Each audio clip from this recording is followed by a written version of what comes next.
Caros amigos e irmãos, bem-vindos ao canal do Grupo de Estudos Luz Divina. Nosso canal tem por objetivo divulgar a doutrina espírita cristã, codificada por Allan Kardec, apresentando a série Somos Espíritas. Queremos levar essa luz divina e multiplicar os ensinamentos de Jesus de Nazaré a todos que estejam prontos para recebê-los. O tema de hoje é reencarnação. Quanta polêmica!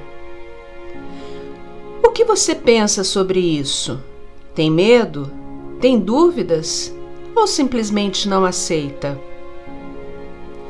É fato que este tema provoca muita discussão e polêmica entre aqueles que possuem a vontade de entender os desígnios de Deus.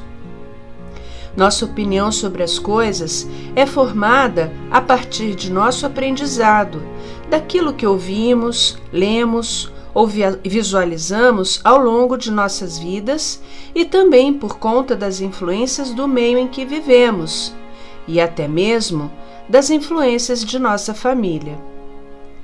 Ocorre, porém, que raramente nos damos ao trabalho de tentar entender o porquê das coisas. Simplesmente aceitamos tudo como verdade absoluta, talvez porque seja mais cômodo. A reencarnação não é um conceito exclusivo da doutrina espírita.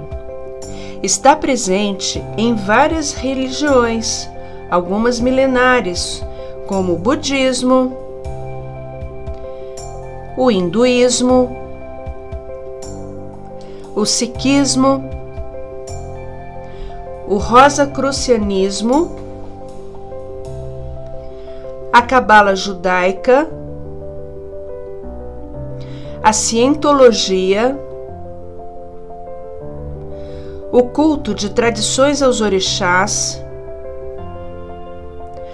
várias religiões do Egito Antigo, nas tradições dos indígenas americanos e outras. A palavra reencarnação deriva do latim e significa literalmente entrar na carne novamente. O equivalente grego metempsicose deriva da palavra meta, no sentido de mudança, e empsicum, traduzido como colocar uma alma em, termo este adotado por Pitágoras. Outro termo grego, às vezes usado, é palingênese, entendido como nascer de novo. Também encontramos na literatura geral o termo transmigração, sendo explicado como a migração de uma vida para outra. Mas algumas religiões e doutrinas não aceitam essa possibilidade. Dentre elas, a doutrina católica.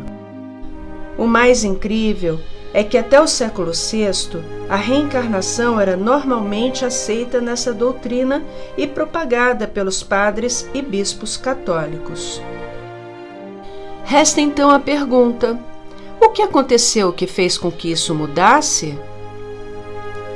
Temos que buscar nos registros históricos esta explicação para que não sejamos traídos por nossas convicções e para podermos fazer uma análise isenta e racional dos fatos, como eles realmente aconteceram. Depois de viver seu apogeu e atingir grandes extensões, o Império Romano foi dividido em dois, sendo uma sede em Roma e outra em Constantinopla, atual Istambul, na Turquia. Havia então dois imperadores, um do Ocidente e outro do Oriente. Durante o século V, o Império Romano do Ocidente vivenciou notável perda de poder, tendo inclusive sido vítima de várias invasões bárbaras que culminaram com o fim deste reino. Por outro lado, o Império Romano do Oriente seguia forte, muito influente em toda a região e até mesmo longe dela. Influência esta que atingia também a cúpula da religião cristã. Em 527, foi coroado imperador no Oriente Flávio Pedro Sabácio Justiniano Augusto, mais conhecido por Justiniano I. Ele era casado com Teodora, filha de um tratador de ursos do hipódromo e que tivera uma juventude desregrada, escandalizando a cidade com as suas aventuras de atriz e dançarina. Não se sabe exatamente como Justiniano a conheceu, mas seu matrimônio com a antiga bailarina de circo teria grande importância, uma vez que ela iria influenciá-lo decisivamente em algumas questões de ordem política e religiosa. Era uma escravocrata desumana e muito preconceituosa. O conceito de reencarnação era pleno no catolicismo de então e era pregoado que teríamos várias reencarnações em situações distintas cada uma. Sabendo disso, Teodora temia que em uma encarnação futura pudesse reencarnar como uma escrava ou serviçal, ou seja, temia ser vítima de uma futura vingança daqueles que sofriam por suas maldades. Exercendo total domínio sobre o marido, o fez convencer ao bispo de Roma a convocar um concílio, financiado por ele, a ser realizado na própria cidade de Constantinopla, com total controle do imperador. Assim, em 553, aconteceu o Concílio de Constantinopla. O tema principal a ser tratado era a questão da pré-existência da alma e sua possibilidade de reencarnação.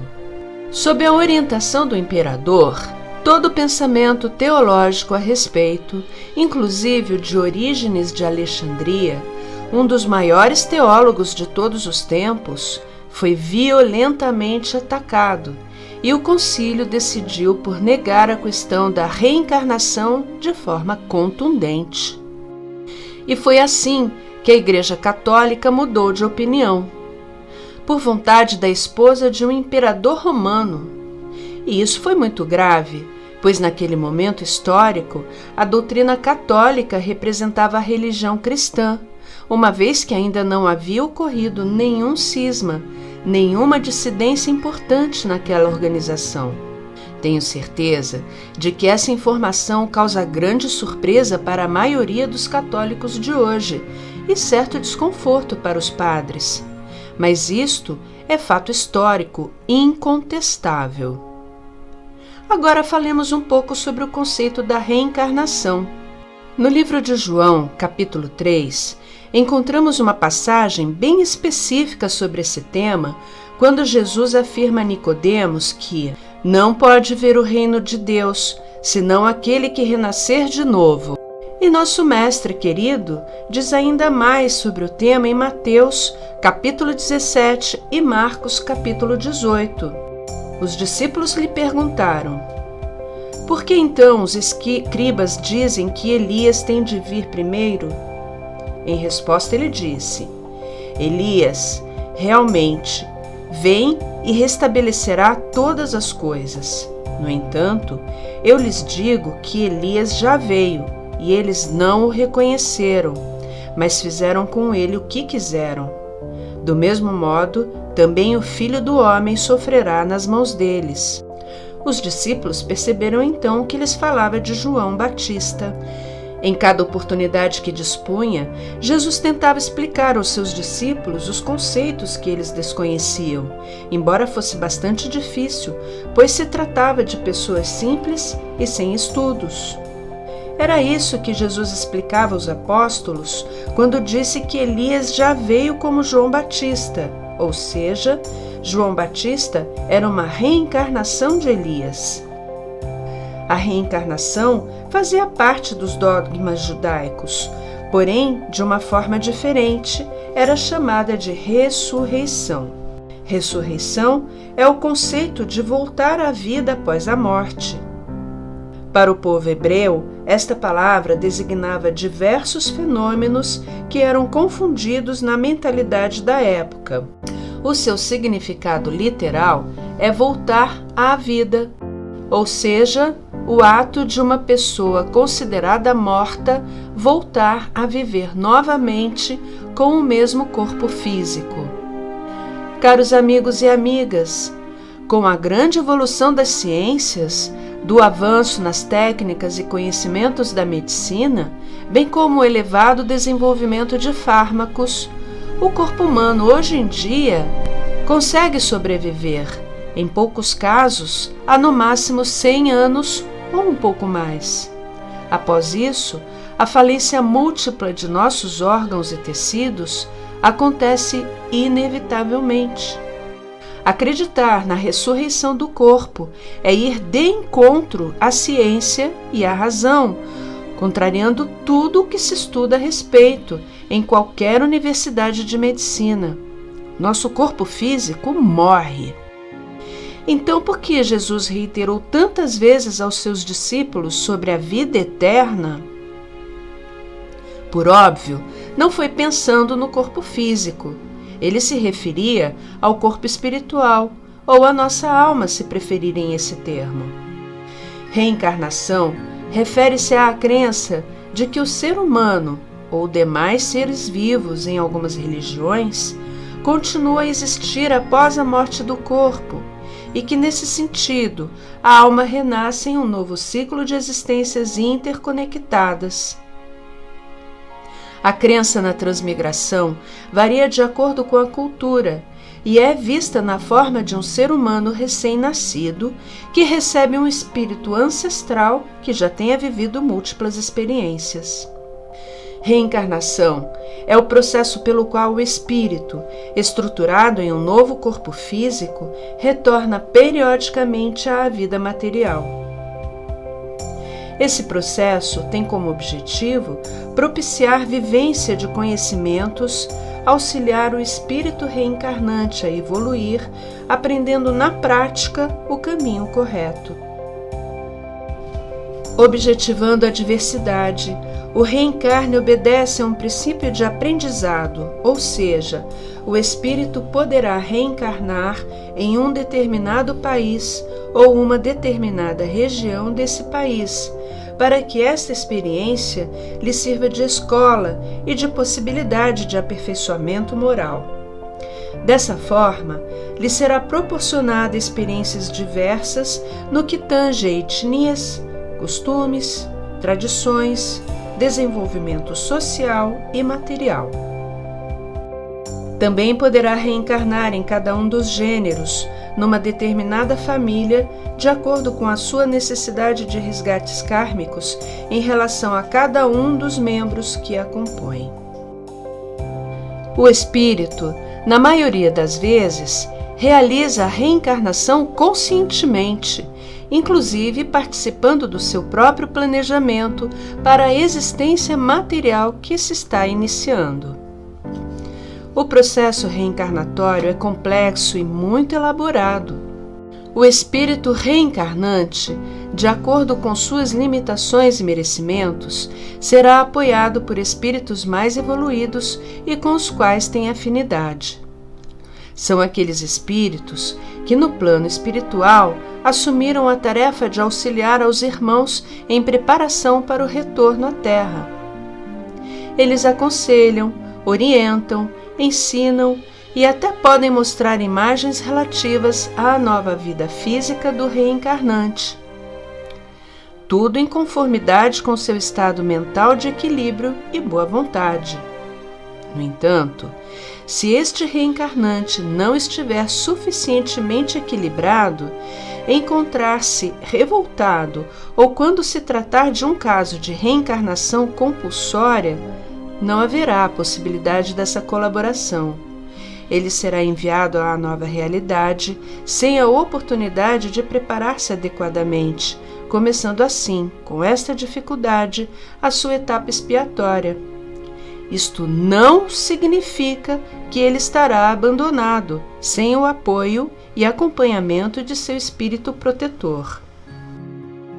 É de se ressaltar que entre uma reencarnação e outra, o espírito continua trabalhando, continua aprendendo, continua evoluindo durante o tempo em que esteja no plano espiritual, de modo que ele não reencarne no mesmo estágio em que desencarnou. A doutrina espírita defende a hipótese de que o processo reencarnatório envolve os conceitos de missão, provação, expiação e karma. No entendimento de nossa doutrina, os processos reencarnatórios apresentam facetas desses 4 conceitos, mas algumas reencarnações podem apresentar o predomínio de algumas dessas características. Essas predisposições não representam interferência ou controle externo na jornada desse espírito reencarnante, descartando-se qualquer ideia de punição ou de recompensa. São decorrências da lei de causa e efeito, das condições de equilíbrio e harmonia desse espírito. Vamos conhecer um pouco sobre essas características. Missão é a situação na qual o espírito reencarnante aplica conhecimentos internalizados a favor de uma pessoa ou do grupo de sua convivência. Vicente de Paulo, por exemplo, reencarnou com uma missão pré-definida. Provação é a situação na qual o conhecimento em processo de acomodação e internalização deve ser vivenciado. É a situação na qual o espírito é desafiado ao limite de seu conhecimento. Expiação não se refere à aplicação de conhecimento, mas sim a uma consequência de atos realizados em decorrência de seu conhecimento em uma vida passada, que provocou ocorrências difíceis, desagradáveis, muitas vezes dolorosas, que agora o responsável deverá enfrentar. Karma se caracteriza pela situação na qual o espírito está enfrentando as consequências de seus atos que lhe provocaram um desequilíbrio muito intenso, tanto em qualidade como em quantidade, e que, pela sua intensidade, o espírito poderá levar toda uma encarnação, ou mais de uma, para recuperar seu equilíbrio, e o problema poderá estar refletido em seu corpo físico. Podemos citar as deficiências físicas e mentais. Uma vez reencarnado o espírito, inicia-se a jornada da existência física, num processo aberto, pois a trajetória pessoal do encarnado segue o exercício do seu livre-arbítrio. Portanto, não há que se falar em destino ou em caminhos previamente traçados. Não são os trabalhadores do plano espiritual que determinam como acontecerá a nossa vida. Tudo é resultado de nossas ações, palavras e pensamentos. Aquilo que plantarmos, colheremos. O espírito encarnado, dotado da bagagem de conhecimentos e experiências adquiridas ao longo de sua história, seja encarnado, seja desencarnado, passa a exercitar suas capacidades e desenvolver suas potencialidades, construindo tanto o seu momento presente como o seu futuro. Vai adiante, enfrentando contradições, dificuldades, obstáculos, facilidades, administrando encontros e desencontros, permanecendo no seu projeto original ou se desviando em função de algumas variáveis do processo, sempre de acordo com a sua vontade e merecimento. No exercício do livre-arbítrio, o espírito encarnado estabelece seu equilíbrio ou seu desequilíbrio de acordo com a maneira pela qual enfrenta as situações e a vida. Por menos que faça, ou por mais que se desequilibre, o espírito sempre alcançará algum progresso em suas experiências. Sempre em frente. Fica evidente que a evolução não está vinculada ao tempo de vida material, mas à forma como ela é vivida. A quantidade de experiências e o aproveitamento que é feito dela são fundamentais para o desenvolvimento do espírito. A pessoa em desequilíbrio estará sempre em recuperação, tanto por seu esforço próprio, como pela ajuda de bondosos irmãos espirituais. Para concluir, vamos entender que a reencarnação não serve para explicar tragédias ou desgraças. Não serve para justificar o desregramento. Não serve para esconder a ignorância. Não serve como desculpa ao imobilismo. Não serve como consolo para aquelas situações que deveriam ser modificadas e não são. Não serve para cristalizar o passado, paralisando-se o presente. Meus queridos amigos, Deus é bom e justo. Não faria nenhum sentido ele colocar a morte física como um castigo, uma punição aos seus amados filhos. Não faz sentido tudo acabar sem a oportunidade de retificarmos os nossos erros e sermos condenados às penas eternas. A vida é muito curta para ser apenas uma. Temos muito a aprender, muito por realizar. A reencarnação é esta oportunidade. É oportunidade de aprendizado, de se aplicar o que já se sabe, de superar as nossas limitações, vencendo as dificuldades que surgirem. É a oportunidade de nos melhorarmos enquanto seres humanos, maridos ou esposas, pais ou filhos, amigos e amigas, sempre procurando evoluir moralmente. E é através das vivências múltiplas no plano material que isso poderá se concretizar. Reencarnação é a prova contundente do ensinamento de Jesus de Nazaré. A vida é eterna. E assim, meus caros amigos e amigas, os convido para assistirem ao próximo vídeo. Que Deus nos abençoe a todos. Se gostou, dê um like, se inscreva em nosso canal e nos compartilhe. Clique no sininho para receber as nossas atualizações. Se desejar entrar em contato, nos envie um e-mail. O endereço está abaixo.